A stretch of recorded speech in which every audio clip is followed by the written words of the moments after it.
Good morning everyone. Welcome back to the video series of Vivekanand public school.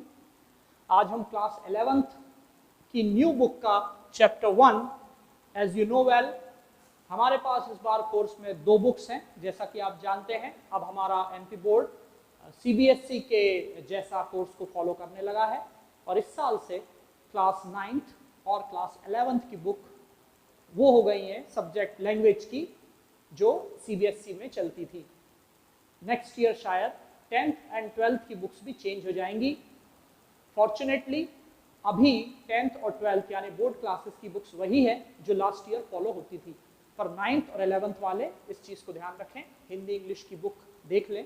New course में CBSE का course आ गया है, include हो गया है। ये एक समग्र शिक्षा अभियान के तहत गवर्नमेंट ने किया है ताकि ऑल ओवर इंडिया एक जैसी पढ़ाई, एक जैसा स्टैंडर्ड फॉलो हो। इसके पहले हमने 11th के कुछ चैप्टर्स जो कवर किए थे उनको आप डिलीट एरेज करके आप ये न्यू चैप्टर्स को फॉलो करें। बहुत ही आसान चैप्टर्स हैं कंपैरेटिवली और हम इनको अच्छे से समझेंगे। हमारे पास 2 बुक्स हैं 11th क्लास इंग्लिश में। एक है हॉर्नबिल जो कि मेन बुक है और दूसरी बुक का नाम है स्नैपशॉट्स। ये बुक एक सप्लीमेंट्री रीडर है। हम दोनों ही बुक को 1 बाय 1 चैप्टर्स को कवर करेंगे, जिसमें हम पहला चैप्टर आज कवर कर रहे हैं जिसका नाम है the portrait of a lady. आप जानते हैं पोर्ट्रेट क्या होता है, एक बड़ा चित्र कह सकते हैं या किसी व्यक्ति का एक कैरेक्टर स्केच भी कह सकते हैं आप, उसका चरित्र चित्रण जिसको कहते हैं कि वो कैसा था, क्या था, उसने जीवन में क्या किया, क्या अनुभव हासिल किए, उन सब के बारे में बताया है किसने? खुशवंत सिंह ने। खुशवंत सिंह आप जानते हैं ही was very famous author of India and he was a lawyer and diplomat also. He passed away in few years back in 2014। वो काफ़ी फेमस राइटर थे, उनकी जोक्स बुक्स भी काफ़ी फेमस हैं, मोस्टली वो इंग्लिश में लिखा करते थे। और खुशवंत सिंह जो हैं उन्होंने जब 1947 में देश को आज़ादी मिली उस वक्त उस चीज़ से प्रेरित होकर इन 1956 ही wrote a book train to Pakistan. Train to Pakistan करके उन्होंने एक बुक लिखी जिसकी वजह से वो बहुत फेमस हुए। His popularity rose to the sky. He was very famous because of that book.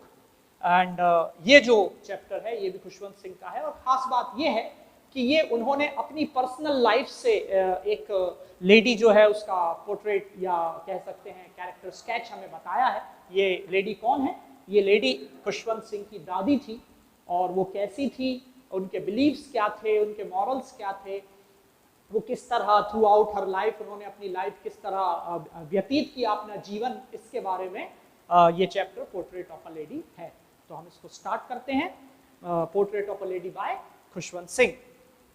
इसमें कुछ अच्छे एक्सप्रेशंस दिए हुए हैं जिनको समझना बहुत ज़रूरी है। आप जानते हैं हर भाषा के कुछ ऐसे कॉमन एक्सप्रेशन होते हैं जिनका लिटरल मीनिंग तो कुछ और होता है, पर किसी सिचुएशन में, किसी परिस्थिति विशेष में उसका कुछ अलग अर्थ निकलता है। ऐसे ही इंग्लिश लैंग्वेज में काफ़ी एक्सप्रेशंस हैं जिनका लिस्ट हमें ऊपर दिया हुआ है जो ड्यूरिंग द चैप्टर इस चैप्टर को पढ़ते हुए हमें दिखेंगे, हम उन्हें पढ़ेंगे और समझेंगे।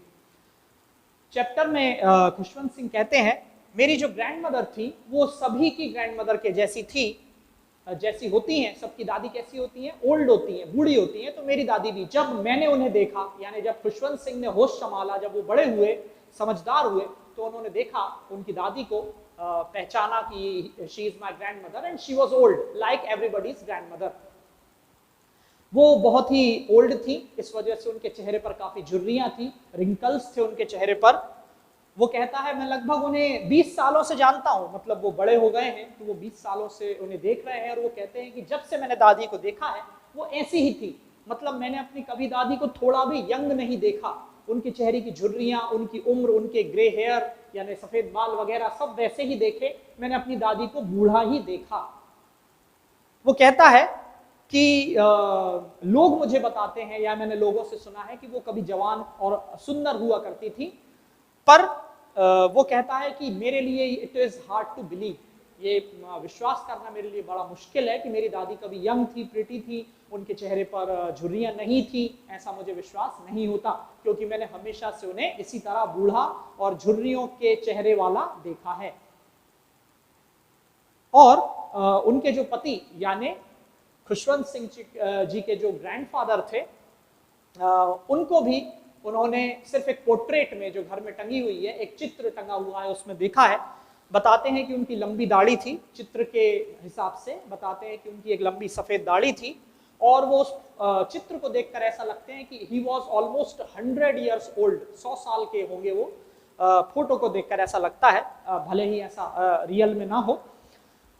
और वो कहते हैं कि उनकी सफेद दाढ़ी उनके चेस्ट तक कवर करती थी, काफी लंबी दाढ़ी हुआ करती थी, और ऐसा लगता नहीं उन्हें देखकर, उनकी फोटो को देखकर वो इतने बूढ़े दिखते हैं कि ऐसा लगता है कि उनकी कभी कोई पत्नी या बच्चे, वाइफ और चिल्ड्रन कभी नहीं होंगे, उनके डायरेक्ट ग्रैंड चिल्ड्रंस होंगे, यानी पोते नाती ये सब होंगे। मतलब वो इतने बूढ़े लगते थे, ऐसा खुशवंत सिंह जो है एक जुवियल टोन में कहता है। और लॉट्स ऑफ ग्रैंड चिल्ड्रंस उनके होंगे, ऐसा मुझे अपने दादाजी की फोटो को देखकर लगता है। आगे वो बताता है कि मेरी ग्रैंडमदर यंग थी, ये मेरे लिए थॉट कैसा था, ऑलमोस्ट रिवोल्टिंग। रिवोल्ट आप जानते हैं क्या होता है, एक क्रांति या विद्रोह टाइप का। तो एक विद्रोही प्रकार का विचार मेरे दिमाग में आता है कि क्या ऐसा संभव है कि मेरी दादी कभी यंग थी, क्योंकि मैंने तो उन्हें हमेशा बूढ़ा देखा।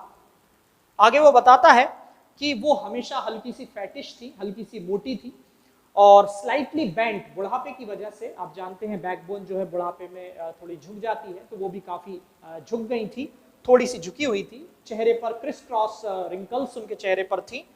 और वो आगे कहता है कि वो बहुत ज्यादा ओल्ड थी, मैं उन्हें घर पर ही हमेशा 20 सालों से देख रहा था, और मेरे लिए वो सुंदर थी, जैसी भी थी मेरी दादी मेरे लिए बहुत ब्यूटीफुल थी।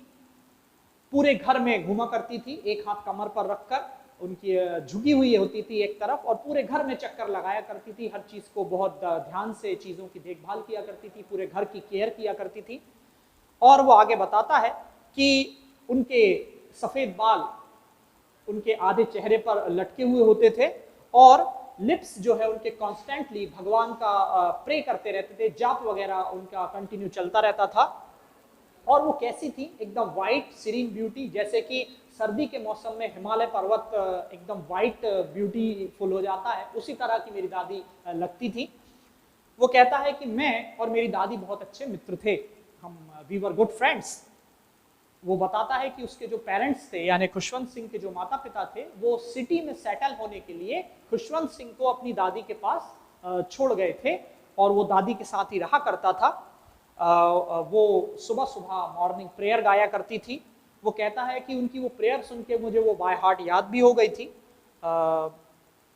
और वो मेरी हमेशा स्कूल जाने की जो प्रिपरेशंस होती है हमेशा मेरी दादी किया करती थी, मेरी स्लेट को साफ करना, मेरे लिए कलम रखना, इंक रखना, ये सारी चीज़ें किया करती थी।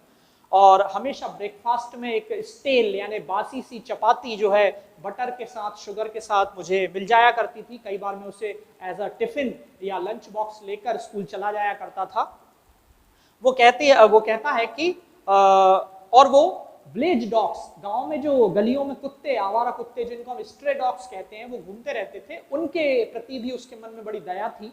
तो वो पुरानी बासी रोटियां उन कुत्तों के लिए ले जाया करती थी, उनको खिलाने के लिए। और हमेशा वो मेरे साथ मेरे स्कूल जाती थी, क्योंकि वो जाती थी मंदिर और मैं जाता था स्कूल, और मेरा जो स्कूल था वो मंदिर से लगभग अटैच था, लगा हुआ था।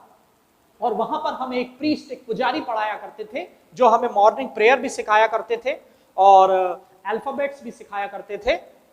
जब हम पढ़ाई किया करते थे तो मेरी दादी हमारे हिंदू माइथोलॉजी के ग्रंथों को वहां पर पढ़ा करती थी, और जब हमारी पढ़ाई और दादी का वो ग्रंथ वगैरह पढ़ना फिनिश हो जाता था तो वो मेरे साथ ही घर लौटा करती थी, मतलब मुझे साथ लेकर जाया करती थी और मेरे साथ ही वापस आया करती थी। और डॉग्स को रास्ते में रोटियों के टुकड़े खिलाकर लौटकर घर की तरफ आती थी, और डॉग्स जो है रोटियों के लिए लड़ते गुर्राते हुए उनके साथ साथ घर तक आया करते थे। हमारी काफी अच्छी फ्रेंडशिप थी।